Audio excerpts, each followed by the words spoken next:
Corporate सेक्टरला याच्यामध्ये काय करता येईल? म्हणजे बऱ्याच कंपन्यांना काहीतरी करायचं असतं, ते सगळे शहरात काम करतात. हा, कॉर्पोरेट सेक्टरला खरं म्हणजे कल्पना असते, म्हणजे आदिवासी एरियातील त्यांचं आयुष्य कसं आहे. तर मी नेहमी सांगतो की कॉर्पोरेट सेक्टर आणि तरुण या दोघांनी पैशाच्या मागे तर सगळं लढणं असतात, म्हणजे त्याच्यात ते धैर्यातलंही म्हणत नाही.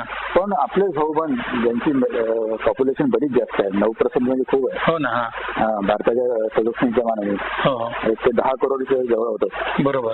तर यांचं आयुष्य एकदा तरी ज्या वेळेला तुम्ही प्राईम एज मध्ये तुमच्या संवेदनाशील आपण ज्याला म्हणू वय, या वेळेला जाऊन त्यांनी बघायला पाहिजे. म्हणजे आपल्याला जे असमाधान आहे, जी कॉम्पिटिशन मध्ये आपल्याला असं वाटतं की आपल्या वरच्या लोकांना इतकं सारं मिळते आणि आपल्याला काही मिळत नाही, असं त्यांचं जे असमाधान असतं. बरोबर. ते जर बघितलं इकडे याच्यासाठी काही नसताना आदिवासी लोक त्यातल्या त्यात समाधानी आहेत. त्यांचं आयुष्य इतकं खडतर आहे, त्या मानाने आपण किती सुखी आहे याची कल्पना ताबडतोब येते. या परिस्थितीची एकदा कल्पना यावी सगळ्यांना. कारण शहरामध्ये काम करणं वेगळं आणि खेड्यामध्ये किंवा आदिवासी एरियात काम करणं याची परिस्थिती जमीन असण्याचा फरक आहे. त्यामुळे एक्सपोजर हे महत्वाचं आहे. बरोबर. आणि आमचं स्वतःचं जीवन त्यामुळे घडलं खरं म्हणजे. ते बाबांनी या एरियामध्ये आदिवासींचं जीवन कसं आहे 1970 साली ज्यावेळेला माझं वय 22 वर्ष होतं, एमबीबीएसची परीक्षा, ते दाखवलं आणि मग निर्णय घेतला. तोपर्यंत काही कल्पना नव्हती आम्हाला. म्हणजे महाराजांचं काम होतं ते सुद्धा चॅलेंजिंग आहे. म्हणजे बाबांचं होतंच ते पुढे चालवलं असतं तरी भागलं असतं खरं. पण मग हे आणखी त्याच्यापेक्षा वाईट अवस्थेत आपले भाऊबंद आहेत हे बाबांनी दाखवलं आणि योग्य वेळी दाखवलं. बरोबर. त्यामुळे निर्णय घेतला आणि आज या कामामध्ये आम्ही पडलो आणि जवळजवळ 35 वर्षापासून ते चालू आहे. आणि आमच्या कामामुळे आमची दुसरी पिढी पण आता म्हणजे बाबांची तिसरी पिढी, म्हणजे दोन्ही मुलं सुद्धा या कामात पूर्ण वेळ कार्यरत आहेत. तर हा सुद्धा त्यांच्यावर झालेला परिणाम आहे. बरोबर.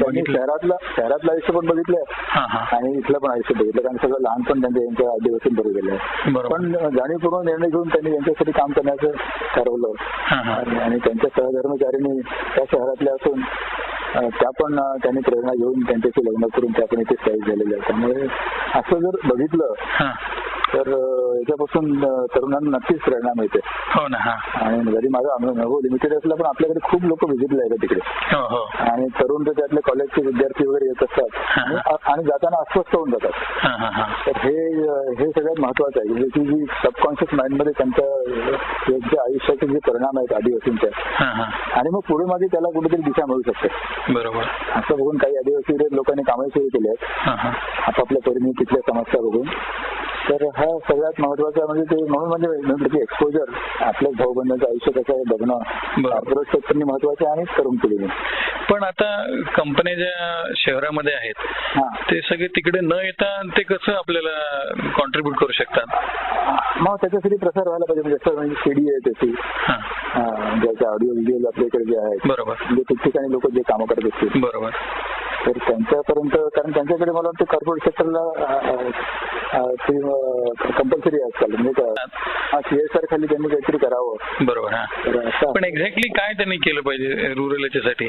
आता वेगवेगळे प्रॉब्लेम्स आहेत सगळीकडे. बरोबर. आता यवतमाळ जिल्हा बघितला की शेतकरी आत्महत्या आहे, बरोबर, आदिवासी एरियामध्ये कुपोषण आहे, रोजगार कमी आहे, मायनर इरिगेशनचे प्रोजेक्ट खूप ठिकाणी होऊ शकतात. आता आपण म्हणतो दुष्काळ आहे, गेले 2 वर्ष झाले पावसाचं प्रमाण फार कमी झालं, त्यामुळे लोक उपाशी आहेत. तर याचा अजून विचार केला नाही आपण, मायनर सरकारने पण नाही केला की इथे पाण्याची सोय असते तर त्यांना निदान एक क्रॉप तरी हाती आलं असतं. बरोबर. सांगली जिल्ह्यामध्ये जसं लागोपाठ दुष्काळ होता 3-4 वर्ष, तिथल्या कलेक्टर ज्या होत्या मनीषा पाटणकर, दुष्काळाच्या काळामध्ये त्यांनी अनेक तलाव कसे खोदून ठेवले. बरोबर. आणि गेले 2-3 वर्षात जो पाऊस पडला त्याच्याने सगळे कुटुंब भरलेले आहेत. तर अशा पद्धतीने कामं करायचे म्हणजे वेगळे आहेत त्याच्यात मार्ग.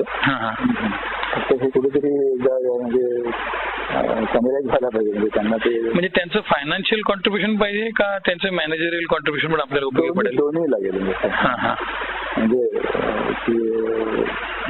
दोन्ही लागेल, कारण इथे तसं सगळं लोकांमध्ये स्किल लेबर नाही असं तसं झालं. आदिवासी एरियामध्ये काही जंगलामध्ये कंदमूळ आणि शिकार याच्या पलीकडे त्यांच्यासारखं, तर त्यांना थोडंसं गायडन्स लागेल.